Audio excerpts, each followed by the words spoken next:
안녕하십니까. 저는 이화여자대학교의 장남원이라고 합니다. 오늘은 벨기에에서 온 고려 공예품이라는 내용으로 여러분께 말씀드리도록 하겠습니다. 벨기에 브뤼셀에 가면 왕립예술역사박물관이라고 있고요. 여기에는 오래전에 수장된 한국 문화재들이 있습니다. 그리고 그 중에 약간의 도자기들이 있는데 이번에 그 도자기들이 이제 한국으로 들어와서 수리하고 드디어 전시를 하게 되었네요. 그래서 여러분께 그 도자기들에 대한 그 조형성과 또 의미 이런 것들을 함께 생각해 보도록 하겠습니다. 네, 그럼 벨기에 왕립역사예술박물관 소장품 중에 어떠한 것이 전시되고 있는지 한번 같이 살펴보도록 하겠습니다.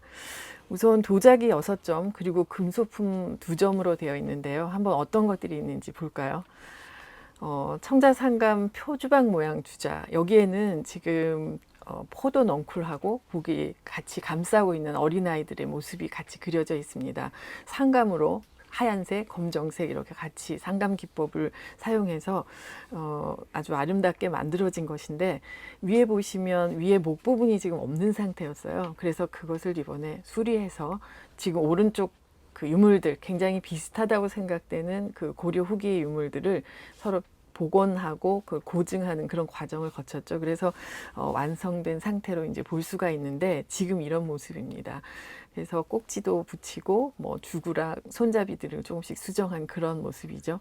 사실 이런 주자가 굉장히 많을 것 같기도 하지만 또 이런 무늬하고 이런 표주박 형태가 연결된 것은 그렇게 흔하진 않습니다. 그래서 앞에 보신 국립박물관 소장품들이나 이런 것들이 가장 유사한 그런 사례라고 생각되는데, 위에 학도 그려 있고 아래 동자문도 있고 하는 이런 구성 조합들이 이제 고려 후기의 전형적인 그런 디자인들이라고 할 수가 있겠습니다. 또 지금 보시는 것은 몸체에 물가의 풍경 무늬가 그려 있는 그러한 병인데요. 역시 형태는 표주박 모양이에요. 그래서 앞에 주자랑도 유사성을 보여주는데 한 장면 한 장면을 그 버드나무랑 그리고 물가의 뭐 갈대 이런 것들을 이렇게 하나하나 이렇게 엇갈려서 배치해서 좀 더 변화를 주고 있고요. 그 가장 비슷한 형태가 뭐가 있나 찾아보니까 이제 국립박물관 그리고 이화여대 소장에 이런 병들이 유사한 게 있습니다. 크기가 전부 다 한 40cm 이상으로 상당히 커서 실물을 보시면 굉장히 크다 이런 느낌을 받게 됩니다. 특히 이화여대 소장품은 유철리라고 하는 고려시대 그 부안 아시죠? 강진과 부안할 때 그 부안에서 생산된 것이에요. 그러니까 가장 유력한 생산지, 고급품을 만들던 곳에서 나왔다 이렇게 볼 수가 있고, 그래서 아마 왼쪽에 그 벨기에 소장품도 강진 아니면 부안 같은 곳에서 제작된 게 아닌가 이렇게 여겨집니다.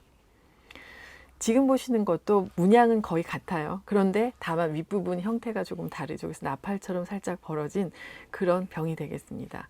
이거는 조금 다르게 또 연꽃과 버드나무 두 가지가 관계가 없어 보이기도 하지만 어쨌든 물가, 연못가에 이제 있을 수 있는 그런 그 소재들이고, 이것을 번갈아서 혹은 한 장면에 그리는 게 고려 후기에는 상당히 유행을 했거든요. 그래서 그러한 한 종류라고 보시면 될 것 같습니다.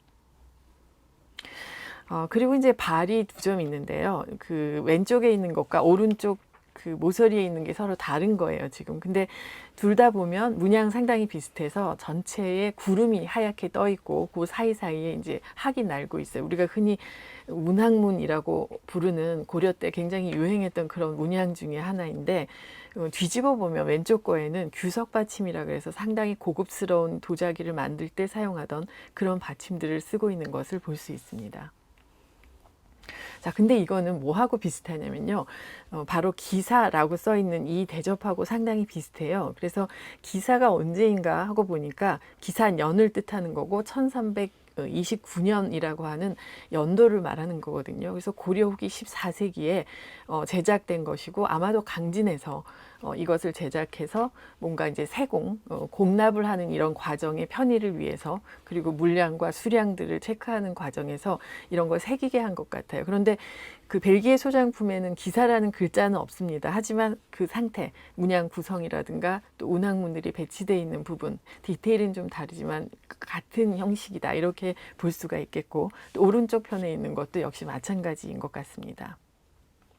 자, 이것도 보시면요. 이거는 물가 풍경 무늬가 있는 발인데 역시 기사명과 상당히 비슷하죠. 그래서 기사명이 14세기 전반이고 지금 보시는 앞에 두 점의 운항문과 그리고 이 물가 풍경 무늬 발도 거의 같은 시대에 비슷하게 제작된 것이 아닌가 이렇게 생각되고 아주 고려 후기에 전형적으로 중앙부처, 그러니까 개경에 이런 뭐 왕실이라든가 관부라든가 이런 데서 흔히 쓰던 그런 그릇 종류라고 할 수 있겠습니다. 자, 그런데요.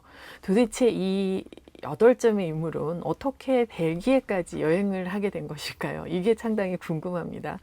사실은 제가 그 벨기에 조사를 가서 저 유물들을 실제로 보게 되었었고, 그걸 조사하는 과정에 몇 가지 자료들을 알 수가 있었어요. 우선 그 김해박물관에서 이 책을 발견했습니다. 한국의 장식 뭐 이런 뜻이 한국 미술품 중에 그런 장식에 관한 것들을 쭉 쓴 이 책은 그 모리스 듀퐁이라고 하는 그 김해 뮤지엄에 도서관이 있거든요. 아주 오래된 도서실이 있고 거기에 사서분이 아마 전체를 그 총괄 편집해서 내신 책인 것 같아요. 일종의 도록이라고 할 수 있죠. 근데 그 책이 나온 게 언젠가 하면 1927년입니다. 근데 이 책 안을 들여다보면 지금 흑백으로 된 이 세 장면 그리고 또 하나의 발이 이렇게 있거든요. 바로 앞에서 보신 여러분들이 보신 그 도자기들이에요.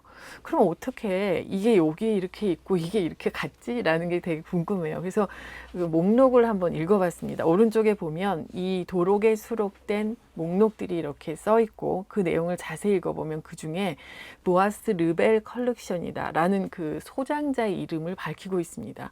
보아스 르벨이 누군가 하고 보니까요.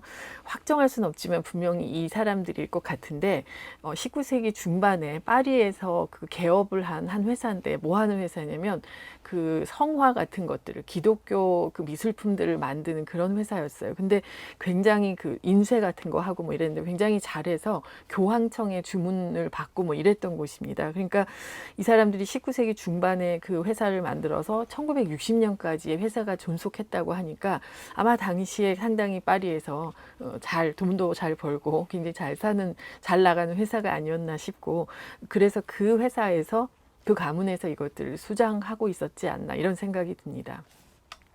그런데 흥미롭게도 이 유물들에 대해서 카드를 조사하는 과정에서 보아스 르벨 컬렉션이었는데 본래 그 이전에 누구 거였는가 하는 것이 기록이 돼 있었어요. 보니까 재밌게도 19세기 말 대한제국 초대 주한 프랑스 대리공사로 한국에 와 있었던 콜랑드 플랑시라고 하는 그분이 수집한 물건들이었습니다. 그래서 전부 플랑시 컬렉션 이런 것들이 기록이 돼 있어요. 그래서 유물카드에 보면 이제 최초에 누가 가졌고 뭐 어느 단계를 거쳐서 어디로 왔다 아는 한 다 적게 돼 있으니까 그게 적혀 있었던 겁니다. 그럼 도대체 플랑시 그리고 파리 그리고 벨기에 이건 또 무슨 관계가 있을까? 여기서 더 궁금증이 더해지시겠죠. 플랑시라는 사람은 사실 굉장히 그 도자기나 그 밖에 뭐 서적이나 많은 한국 물건들을 수집하고 또 이거를 상당히 좋아했고 그리고 일부는 파리에서 뭐 유명한 세브르라든가 기메 같은 데 기증을 했습니다. 그리고 또 일부는 경매로 아마 팔리기도 했다고 알려져 있는데요. 뭐 회화도 있고 도자기도 있지만 상당량의 도자기가 지금 파리 여러 박물관들에 나가 있거든요. 그래서 보시면 지금 보시는 게 이제 기메에 소장된 그런 이분이 수집해서 기증했던 그런 물건들입니다. 그런데 바로 이 벨기에 소장품 중에 카드에는 전부 다 이제 콜랑시라고 써 있었는데 그 중에 한 점에 이 표주막 모양 병 밑 굿부분에 콜랑드 플랑시라고 하는 스티커가 붙어 있었어요. 근데 이게 굉장히 오래된 스티커고 이런 종류의 스티커는 유럽의 유물들을 조사하다 보면 그 당시 어떤 옥션에서 뭐 누구의 소장 뭐 이런 것들이 이렇게 붙어 있는 경우가 꽤 있는데 이것도 아마 이게 유통되는 과정에 이 물건이 플랑시의 소장품이다, 수집품이다라는 것들을 이제 분명하게 하기 위해서 붙였던 게 아닌가라는 생각을 해볼 수가 있습니다. 자, 그렇다면 결국 19세기 말 한국에서 이 유물들을 수집한 플랑시가 이것들을 프랑스로 가져갔고 그것이 어떤 경로를 통해서 적어도 아까 그 책이 출간된 27년에 출간된 그 도록의 부아스 르벨 컬렉션이다 명시되었던 그 언저리에는 분명히 그 르벨 컬렉션으로 들어가 있었던 거죠. 그리고 그로부터 한 20년이 또 지났을 때 1946년 그리고 47년에 걸쳐서 바로 그 자비에라고 하는 아마 골동품 이런 것들을 거래하는 상인이 아닐까 추정하는데 그런 사람을 통해서 왕립예술역사박물관에 소장된 그런 단계를 명확하게 이제 보여주는 사례라고 할 수가 있겠죠. 자, 그런데 여기서 또 하나 재밌는 실마리가 발견됐습니다. 파리에 가시면 그 몽소 공원이라고 그 유명한 샹송에 나오는 공원이 있는데요. 그 공원 바로 맞은편에 그 세르누치 박물관이라고 있습니다. 근데 이 세르누치라고 하는 이탈리아인이 이제 이런 것을 많이 기증을 해서 파리 시 박물관으로 되었는데요. 그리고 거기에는 주로 뭐 중국이라든가 일본 유물을 굉장히 많이 소장하고 있었습니다. 그런데 어느 시립 박물관이 된 이후로 세르누치 박물관이 이제 동아시아에 대해서 조금 더 시야를 넓혀야 되겠다라고 생각해서 이제 한국 유물들을 뭐 전시한다거나 수집까지는 명확하지 않지만 전시하는 이런 관심들을 보이게 돼요. 그래서 1946년에 보면 그 한국 미술 전시에 대한 조그만 카탈로그가 출간이 됩니다. 일종의 뭐 도록이라고 하기에는 뭐 조금 더 작은 그런 책자입니다.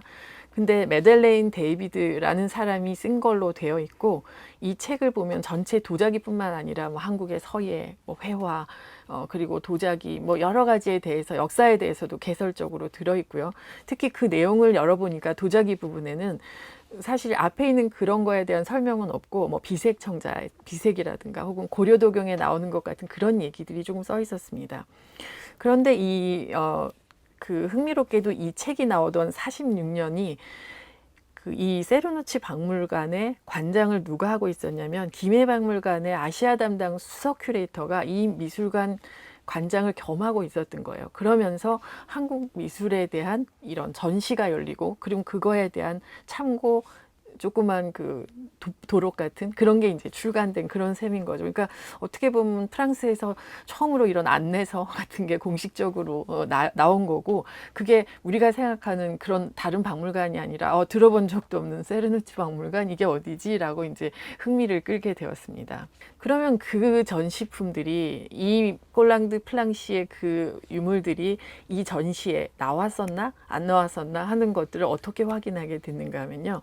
바로 그 1946년 전시가 열리던 해에 그 미술 애호 뭐 이쯤으로 번역할 수 있는 잡지가 있어요. 그 미술 잡지에 굉장히 오랫동안 출간된 잡지인데 거기에 요 유물들에 대한 한국 도자기라고 하는 작은 그 기사를 내게 됩니다. 누가 썼냐면 잔닌 오보예라고 하는 김해박물관의 그 동남아시아 담당 고고학 큐레이터가 이 글을 썼어요. 소개 글을 써서 여기에 실게 됩니다. 그런데 여러분들 보시다시피 바로 여기 있는 이 오른쪽에 있는 병이 요번에 우리가 보게 된 바로 그 병인 거예요. 그러니까 그게 세르누치에 전시됐다는 게 확실하다는 것을 이제 알 수가 있고 그 도록이 안 나왔기 때문에 다 알 수는 없지만 적어도 이때 같이 이렇게 옮겨 다니던 부아스 컬렉션들이 혹시 이렇게 같이 움직이지 않았나라는 생각을 한번 해볼 수가 있게 된 거죠. 자, 그 외에 청동 정병하고 또 은제 침통이 아주 작지만 하나 남아 있어요. 정병은 고려시대에 정병이 많이 제작되고 청자로도 만들어지는데 아주 흔한 형태는 아닙니다. 왜냐하면 여기 구연부에 보시면 약간 각이 있고 이렇게 돌대가 있죠. 그리고 몸체에도 약간 그런 게 있어요. 그리고 이제 은제 침통이 있는데 은제 침통은 지금 보시는 거는 그 금동이에요. 그러니까 동에다가 금도금을 한 뚜껑 부분이 남아 있는 겁니다. 근데 국립중앙박물관 자료를 찾아보면 위에 사진처럼 원래 그 안에 끼우는 안쪽 통이 원래 있어야 돼요. 근데 여기 벨기에 소장품 중에는 이제 뚜껑 부분만 남아 있는 셈이죠. 어쨌든 그러나 분명히 이것도 그 병이나 그다음에 침통 모두 다 이제 고려 것이라는 것을 알 수가 있습니다. 그런데 이 정병의 경우는 뭐라고 덧붙인 기록이 남아 있냐면 1969년에 서울에 전문가를 보냈는데 거기서 국립중앙박물관장이던 김재원 선생의 소개를 받아서 인사동에서 샀다. 뭐 이런 식의 메모가 남겨져 있는 겁니다. 그러면 이상하잖아요.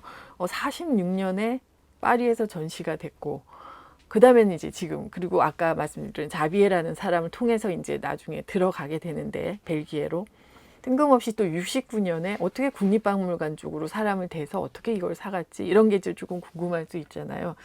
한참 찾다 보니까 약간의 실마리가 될 수는 있을지 모르겠는데, 이 자료는 이제 새로 찾았는데 1961년부터 62년에 세르누치가 한국미술전을 또 개최합니다. 이거는 한국미술 일종의 명품전 뭐 이런 거예요. 그래서 트레저, 그러니까 보물들, 이런 의미로 이제 전시를 하고 있고, 61년부터 62년에 걸쳐서 이렇게 열려 있고, 우리가 잘 아시는 그 운항문 청자가 표지로 이렇게 나와 있는 그런 책이에요. 도록이죠. 근데 그 앞에 서문을 보니까, 서문을 읽어보면 무슨 얘기가 나오냐면, 김재원 그리고 최희순 뭐 이런 분들께 감사한다라는 감사의 말들이 쭉 적혀 있거든요. 김재원은 누구신가 하면 바로 이 청동 정병을 와서 이렇게 소개해 주신 국립박물관장이었고, 우리나라 초대 박물관장이죠. 그리고 최희수는 여러분이 잘 아시는 바로 최순우 선생이고, 그분이 아마 당시 미술과장이거나 그런 직책에 있었던 것 같아요. 그러니까 한국미술 명품전을 파리에서 61년에서 62년에 열게 되니까, 그런 거를 국립중앙박물관이 이제 명품들을 다 이렇게 골라서 그쪽으로 보낸 거고, 그런 차원에서 이 도록이 나온 거라고 생각되고, 그러면서 파리와 그리고 국립중앙박물관이 이제 새로운 관계를 좀 더 가깝게 맺게 된 게 아닌가 싶습니다. 그러면 왜 거기에 벨기에가 끼어들까요? 그 부분은 정확하게 뭐 인적 관계나 이게 드러나진 않았지만, 우리가 파리에서 브뤼셀까지는 대전보다 가까운 거리입니다, 기차로.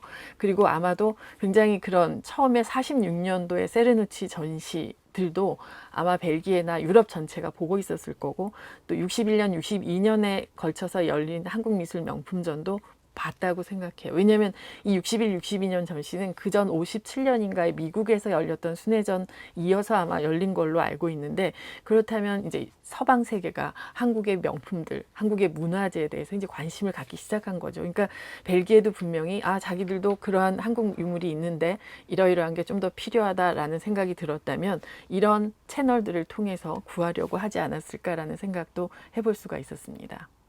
자, 그렇다면 지금 본 이런 청자들 그리고 금속유물, 이런 건 어떤 가치가 있을까요?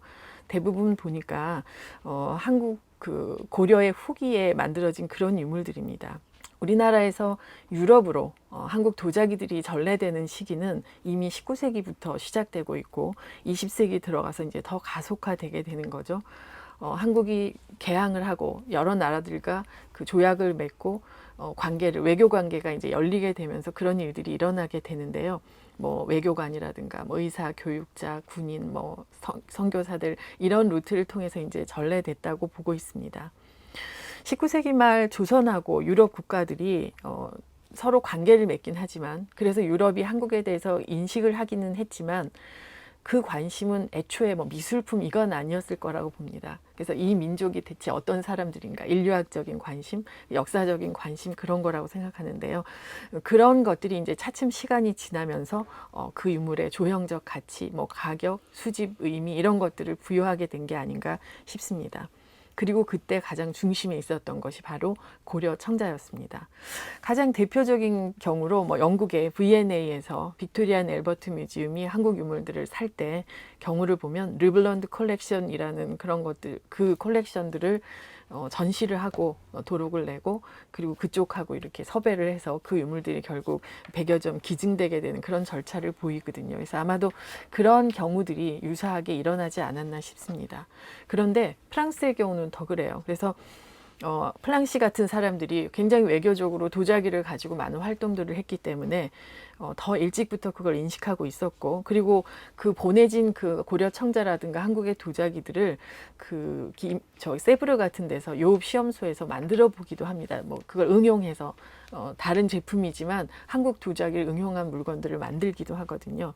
그리고 또 플랑시의 제품들이 세브르, 기메, 루엥, 이런 유럽 그 프랑스 내 여러 지역들로 퍼져 나가게 되면서 그 중에 일부가 벨기에까지 건너갈 수 있었던 게 아닌가 싶습니다.